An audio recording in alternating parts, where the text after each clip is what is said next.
Hello students, तो 11th physics chapter motion in a plane का next lecture.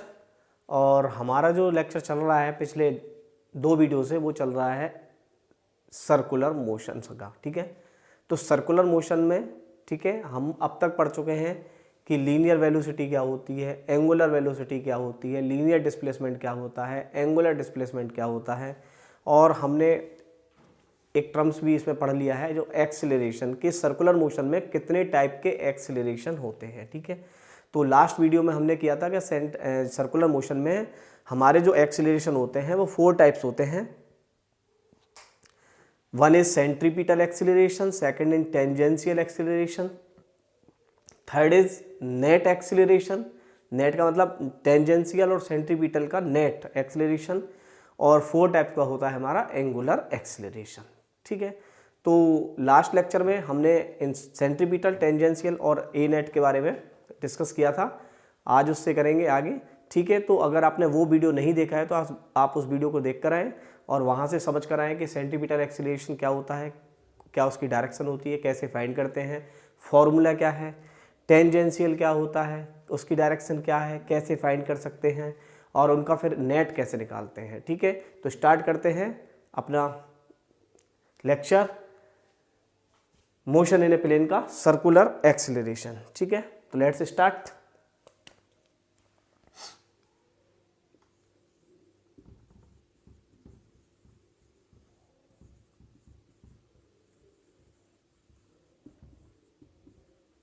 ठीक है, तो हम पढ़ रहे हैं सर्कुलर एक्सीलरेशन। तो एक बार जल्दी से इसको थोड़ा रिवाइज कर लेते हैं कि एक्सीलरेशन में रियलिटी में क्या था। तो अगर कोई ऑब्जेक्ट सर्कल में मूव कर रहा है, ठीक है, ये इसका सेंटर है, तो आप देखेंगे ये इसकी लीनियर वेलोसिटी है, और ये जो एक्सीलरेशन है along the radius towards the centre उसे हम बोलते हैं सेंट्रीपिटल एक्सीलरेशन। क्लियर है? यानी ऐसा एक्सीलरेशन जो along the radius towards the centre आए उस एक्सीलरेशन को बोलते हैं हम centripetal acceleration. Centripetal acceleration.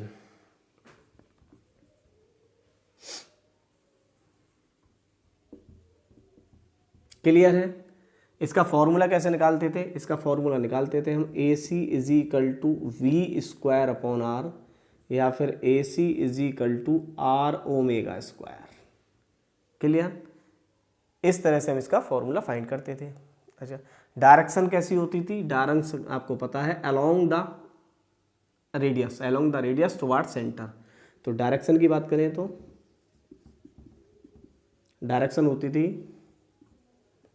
along the radius towards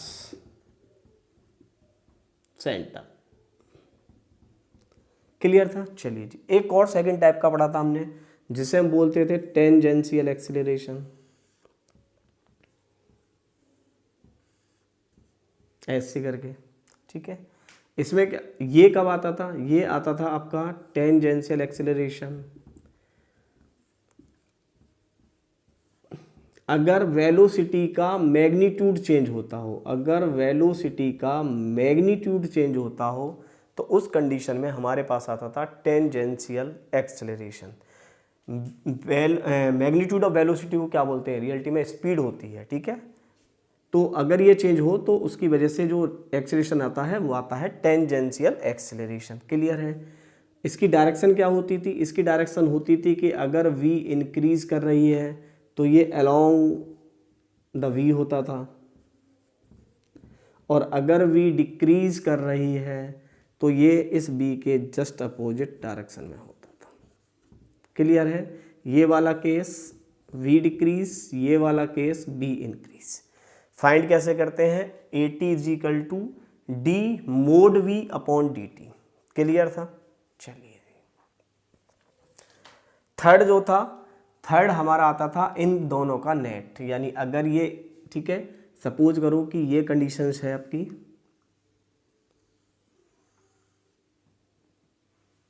यहाँ है आपका ए सी और ये है आपका ए टी।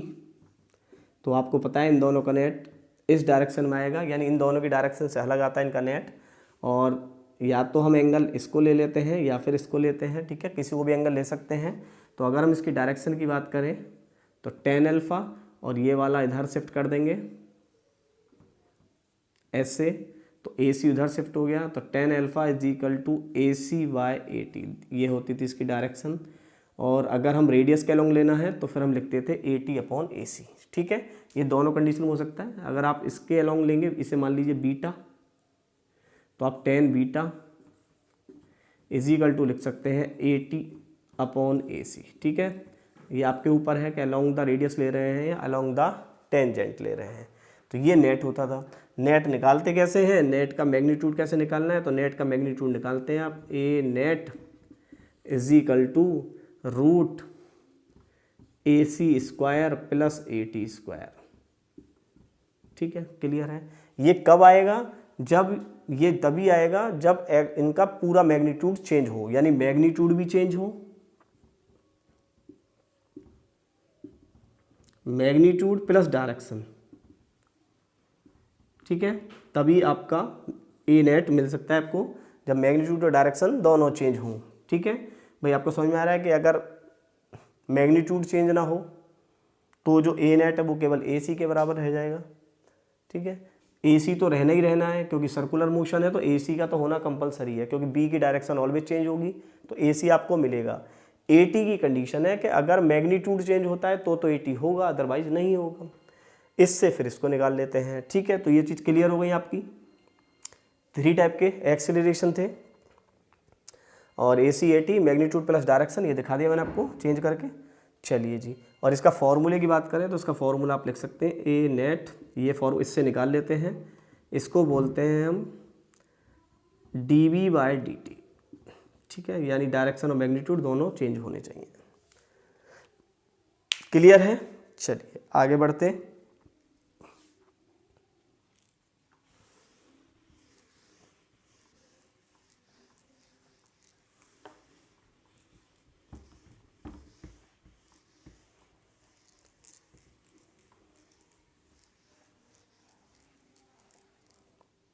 ठीक है, कुछ न्यूमेरिकल्स कर लेते हैं ताकि आपका ये कंसेप्ट क्लियर हो जाए, क्योंकि फिजिक्स आपको पता ही है न्यूमेरिकल से हमेशा ऑलवेज क्लियर होती है।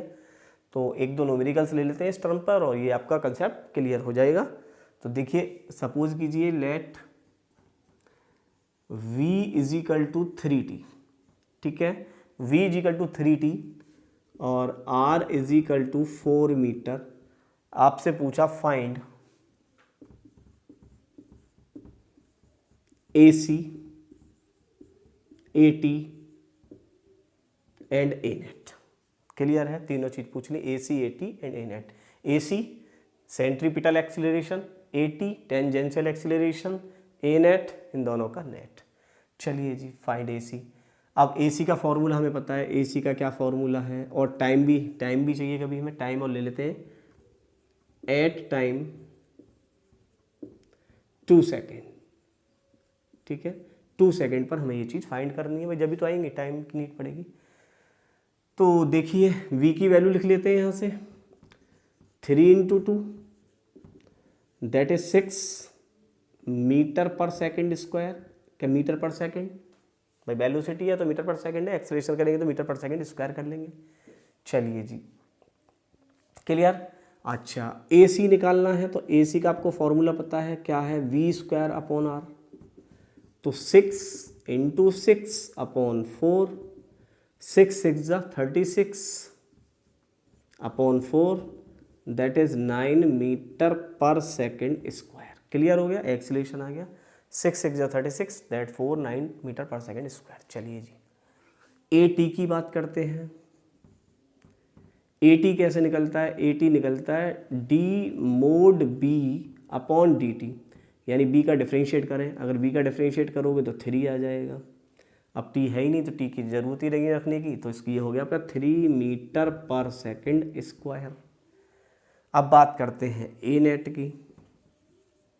तो A नेट आपको पता है कैसे निकलेगा, आपका निकलेगा AC का स्क्वायर प्लस AT का स्क्वायर, दैट इज AC कितना है 9 और ये कितना है 3, 9 9 जा 81 प्लस 3 3 जा 9, दैट इज़ 90, तो रूट 90। ठीक है, आप चाहें तो बाहर इसमें निकल जाएगा या कोई परेशानी नहीं, रूट 90 मीटर पर सेकंड स्क्वायर। आपसे अगर इसकी डायरेक्शन भी पूछे तो आप इसकी डायरेक्शन भी निकाल सकते हैं easily. Tan alpha is equal to क्या होता है, AC अपॉन AT। तो AC कितना है, AC आप देखिए, AC आपने निकाला 9 और AT कितना है 3, तो दैट इज़ 3। तो 10 alpha is equal to 3, so alpha is equal to 10 inverse 3। Clear है? तो इस तरह से आप सभी चीज़ फाइंड कर सकते हैं। चलिए एक और क्वेश्चन लेते हैं।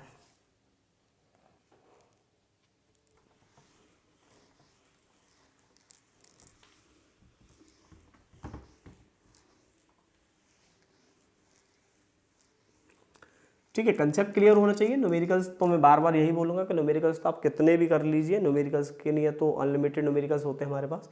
कंसेप्ट अगर आपका क्लियर है तो आप किसी भी टाइप के न्यूमेरिकल सोल्व कर सकते हैं। चलिए जी एक और ले लेते हैं सेकंड। सपोज करो omega is equal to 2t, omega is equal to 2t और r इज इक्वल टू 4। ठीक है, omega is equal to 2t और r इज इक्वल टू 4 ले लिया और आपसे वही पूछा है find AC, AT, A net, और उसकी डायरेक्शन भी निकाल सकते हैं। और ये भी चलो सपोज करो at t is equal to 2 second. Clear है भाई, वैल्यू तो कुछ भी रख लीजिए, हमें वैल्यू निकालना है। अच्छा जी, अब देखिए, अब यहाँ से हमें पहले v निकालना पड़ेगा। तो हमें पड़ा है v इज इक्वल टू क्या होता है, r omega. v is equal to होता है r ओमेगा। तो v is equal to r की वैल्यू 4, ओमेगा की वैल्यू 2t, तो ये हो गया 8t। v और v की वैल्यू मिल गई 8 इंटू t की वैल्यू 2, तो दैट इज 16 मीटर पर सेकेंड। सिंपल। AC निकाल सकते हैं। AC इज इक्वल टू क्या होता है, v स्क्वायर अपॉन r होता है। तो v स्क्वायर यानी 16 इंटू 16 अपॉन r कितना है 4, 4 4 जा 16 और 16 4 जा कितना हो गया 64, 64 मीटर पर सेकंड स्क्वायर। क्लियर है? चलिए जी AT निकाल लेते हैं। AT आपको पता है क्या होता है, dv/dt। b का डिफ्रेंशिएट कर लीजिए, कितना है 8t, 8t का डिफ्रेंशिएट करेंगे तो 8, t बचा ही नहीं, तो दैट मीटर पर सेकंड स्क्वायर। A नेट निकाल लेते हैं। A नेट क्या होगा, AC का स्क्वायर प्लस AT का स्क्वायर, ये हो गया आपका 64 का स्क्वायर और प्लस 8 का स्क्वायर। ठीक है, तो आप इसे इजीली सोल्व कर सकते हैं। 64 का स्क्वायर प्लस 8 का स्क्वायर, हम मल्टीप्लाई कर लीजिए 64 इंटू 64, 4 4 जा 16, 1 कैरी, 6 4 जा 24, 24 और 1 25, 6 4 जा 24 एंड 6 4 जा 24, 2 कैरी और 6 6 जा 36, 36 और 2 38। ठीक है, एक बार मल्टीप्लाई कर लेना, मे भी ऐसा होता है कभी कभी जल्दी में गलत हो जाती है। 6 9 10 एंड 4 4096। ठीक है, रूट 4096। अब ये देख लेंगे कि इसकी रूट है या नहीं है, तो आप इसे निकाल सकते हो इजीली यहाँ से, और यह हो जाएगा आपका मीटर पर सेकंड स्क्वायर। क्लियर है भाई, रूट आप सोल्व कर सकते हैं इजीली, जो भी कुछ बाहर है इससे। वैसे तो किसी का इसका रूट बन नहीं रहा है, तो ये कंसेप्ट है। ठीक है, वैल्यू आप रखेंगे, आप इजीली सोल्व कर सकते हैं। और यहाँ से क्या पूछ सकता है, अल्फ़ा पूछ सकता है, अल्फ़ा भी निकाल सकते हैं। 10 अल्फ़ा क्या होता है, AC/AT, AC/AT। AC कितना आया, AC आया हमारा 64, AT आया 8, 8 8 जा 64, तो 10 अल्फ़ा में 8 किसी की वैल्यू होती नहीं, तो alpha is equal to 10 inverse 8। Clear है भाई, कंसेप्ट है। अब बाकी आप वैल्यू रखेंगे तो आपको हो सकता है थीटा भी आ जाए आपका कुछ, और ये वैल्यू सिंपल मिल जाए आपको। क्लियर है, हमें केवल कंसेप्ट क्लियर करना है कि आप बी से भी कर सकते हैं, ओमेगा सभी से सोल्व कर सकते हैं। तो ये था आपका कंसेप्ट अब तक का। और इसके बाद पढ़ते हैं अब हम एंगुलर एक्सीलरेशन। ठीक है, वही रहा है इसमें, एंगुलर एक्सीलरेशन क्या होता है।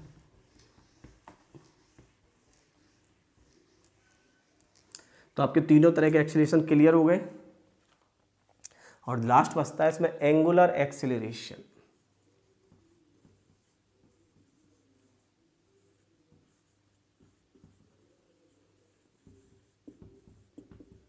ठीक है, अच्छा जी, अब हमारे पास दो टर्म थे, एक लीनियर था और एक था एंगुलर। ठीक है, एक लीनियर टर्म होता है और एक एंगुलर टर्म्स होता है। इसको मतलब एस बोल दें और इसको थीटा बोल दें। ठीक है, ये एंगुलर है और ये है लीनियर।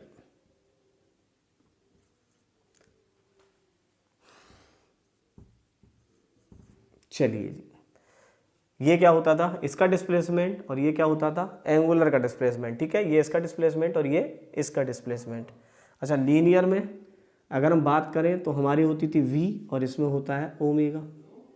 क्लियर है, इसमें डिस्प्लेसमेंट s होता है, इसमें थीटा होता है, इसमें वेलोसिटी होती है, इसमें एंगुलर वेलोसिटी होती है। क्लियर है। अब इसमें एक्सीलरेशन की बात करें तो इसमें एक्सीलरेशन क्या होता है, इसमें एक्सीलरेशन होता है dv/dt एट इंस्टेंटेनियस की बात करें। और इसमें जो होता है वो होता है alpha is equal to D ओमेगा/dt। बात वही है, change in angular velocity upon change in time, change in angular velocity upon change in time, change in velocity upon change in time. ठीक है, तो क्लियर है, मतलब उसी का टर्म्स है। तो alpha is equal to D ओमेगा/dt। क्लियर। तो ये हमें फॉर्मूला मिल गया किसका, एंगुलर एक्सीलरेशन का। क्लियर है। अच्छा जी, alpha is equal to D ओमेगा/dt। चलिए जी, एक क्वेश्चन कर लेते हैं यहाँ पर कि लेट एक वैल्यू ले रहे हैं omega is equal to t² + 2। आपसे पूछा फाइंड एक्सीलरेशन यानी angular acceleration, find alpha in 0 to 2 second and at 2 second. ठीक है, समझ रहे हो इसका मतलब, 0 to 2 second and at 2 second, यानी एक एवरेज पूछा है और एक पूछा है आपसे एट इंस्टेंटेनियस। तो हमें पता क्या लिखेंगे, तो अल्फा इज इक्वल टू किस टाइप का एक्सीलरेशन है ये आपको समझ में आ रहा है, change in velocity, delta omega upon delta T, that is the average acceleration. तो इसको हम लिख सकते हैं हमारी लिमिट के साथ।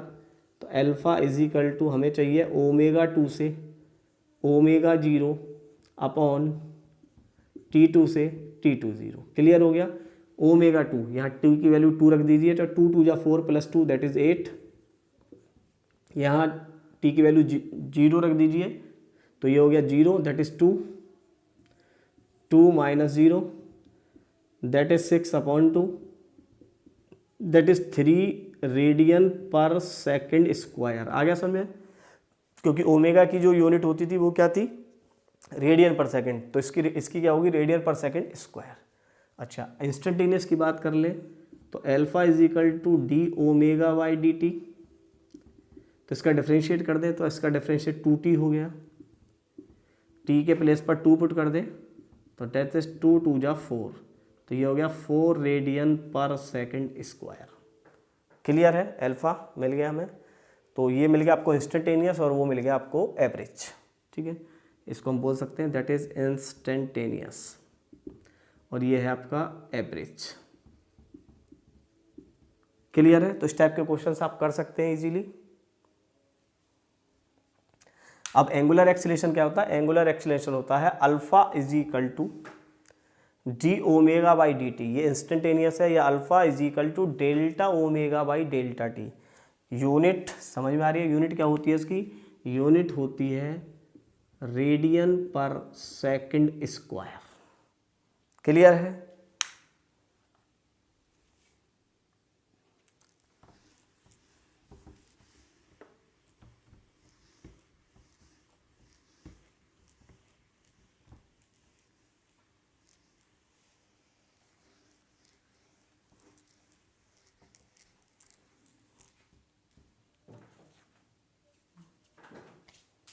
ठीक है, तो और एक क्वेश्चन ले लेते हैं इस पर, ताकि ये भी आपका कंसेप्ट क्लियर हो जाए। आपसे बोला omega is equal to 2t² + 1, find alpha in 0 to 3 second and at 3 second. ठीक है, बस ये केवल कराने का बस ये एम है कि आप आसानी से पहचान लें कि एवरेज क्या है, इंस्टेंटेनियस क्या है, बाकी आप फटाफट कर लोगे इस क्वेश्चन को। ठीक है, तो देखिए इसको भी कर लेते हैं फटाफट। हमें पहले क्या निकालना है, एवरेज निकालना है। तो अल्फा एवरेज कैसे निकालते हैं, delta omega by delta T, यानी omega final minus omega initial upon T final minus T initial. Omega final यानी 3, टी के प्लेस पर 3 रख दो, तो 3 3 जा 9, 9 2 जा 18, 18 + 1 दैट इज 19। क्लियर है, 18 + 1 19। अब 0 रख दें, तो ये 0, ये बचा खाली 1, 3 - 0 that is 18/2 that is 9 radian पर सेकेंड स्क्वायर। क्लियर है। अब बात करते हैं आई इंस्टेंटेनियस की, तो वो करना पड़ेगा हमें D omega by D T. इसका कर देंगे हम डिफरेंशिएट, तो ये हो जाएगा आपका 4t। ठीक है, 4t मिल जाए तो 4 और t की वैल्यू कितनी है 3, तो दैट इज 12 रेडियन पर सेकेंड स्क्वायर। ठीक है, तो आप इजीली क्वेश्चंस कर सकते हैं। ठीक है, ये हम बता भी चुके हैं। और डिफरेंशिएट इंटीग्रेशन आप समझते हैं। ठीक है, कि आपको आ रहा है कि यहाँ से भाई ओमेगा दे रखा है, तो आपको अल्फा निकालना है, तो सिंपल है कि यहाँ पर क्या करना पड़ेगा, आपको डिफरेंशिएट करना पड़ेगा। ठीक है, अगर अल्फा दे दे और ओमेगा पूछे तो इंटीग्रेशन करना पड़ेगा। समझ में आएगा। भाई आपको अल्फा दे दे तो आप क्या लिखोगे, d omega is equal to alpha d t. तो इस क्रम में आपको क्या करना पड़ेगा, इंटीग्रेशन करना पड़ेगा। ठीक है, तो ये चीज़ आप जानते हो, कॉमन चीज़ है ये। अच्छा, एक चीज़ और देखते हैं इसमें हम कि एल और एंगुलर, ठीक है, लीनियर और एंगुलर में क्या देखते हैं कि इसमें डिस्प्लेसमेंट होता है एस और इसमें एंगुलर में होता है थीटा। तो ये होता है s is equal to r theta. ठीक है, फॉर्मूला निकाल, इनका रिलेशन हम निकाल लेते हैं। अच्छा जी, सेकंड क्या होता है, सेकंड होता है इसमें वेलोसिटी होती है v और इसमें होता है ओमेगा। तो हम लिख सकते हैं v is equal to are omega, यानी लीनियर वेलोसिटी और एंगुलर वेलोसिटी का एक्स रिलेशन, डिस्प्लेसमेंट का रिलेशन। तो ऐसे ही अगर हम a और अल्फ़ा का रिलेशन लिखें तो a is equal to R alpha होगा क्या, ये देखना है हमें बस। a is equal to R alpha, समझ गए ना। लीनियर डिस्प्लेसमेंट, एंगुलर डिस्प्लेसमेंट, इन दोनों का relation, linear velocity, angular velocity, इन दोनों का रिलेशन। तो लीनियर एक्सीलरेशन और एंगुलर अगर एक्सीलरेशन का हम रिलेशन निकालें तो a is equal to R alpha होगा। तो a कौन सा होगा, बात यही है कि अभी तक हमने क्या बहुत सारे a पढ़े हैं आपको, तो इसमें कौन सा a होना चाहिए, किसकी वजह से एक्सीलरेशन आएगा। तो सिंपल सा है, आप याद करो कि एक बताया था हमने आपको AC सेंट्रीपिटल, तो ये तो हमेशा आना ही आना है सर्कुलर में। भाई ये तो सर्कुलर में रहेगा ही रहेगा, ऑलवेज है ये, तो इसकी तो कोई परेशानी ही नहीं है, क्योंकि v ऑलवेज चेंज होगी तो AC आना ही आना है। बात कब एक्सीलरेशन ये वाला कब आता है, चेंज इन वेलोसिटी से। तो चेंज इन वेलोसिटी कब आती है, टेंजेंशियल से। टेंजेंशियल से मैग्नीट्यूड चेंज होता है। ठीक है भाई, यहाँ मैग्नीट्यूड चेंज होगा, तो मैग्नीट्यूड के चेंज होने से एक्सीलरेशन आता है, उसे हम बोलते हैं एक्सीलरेशन। तो इसका मतलब है कि a is equal to r alpha में जो a है वो है टेंजेंशियल। ठीक है, ये हमें याद रखना है। तो ये था आपका कंसेप्ट एक्सीलरेशन का, जो कंप्लीट हो गया। ठीक है, इसमें हमने चारों तरह के एक्सीलरेशन आपको बता दिए। फिर भी अगर कोई लगता है और इसके बाद भी अगर हमें लगेगा कहीं से, तो फिर हम इसका भी नेक्स्ट लेक्चर लेकर आएंगे। और ये था आपका डिटेल से, तो सर्कुलर एक्सीलरेशन पर आपने 3 वीडियो आप देखेंगे। ठीक है, और डिटेल से पढ़ेंगे। उसके बाद जो भी कुछ टर्म्स आएगा तो वो force and laws of motion में लेकर आएंगे। तो ये था हमारा कंसेप्ट, और हमें उम्मीद है कि आपका जो कंसेप्ट है वो क्लियर हुआ होगा। तो जुड़े रहिए रूट ऑफ स्टडी के साथ, और चैनल को लाइक सब्सक्राइब करें। ठीक है, जो ताकि हम जो मेहनत कर रहे हैं हमें दिखाई देती रहे कि हाँ भाई वो हमारे बच्चों तक पहुंच रही है। Okay, all the best.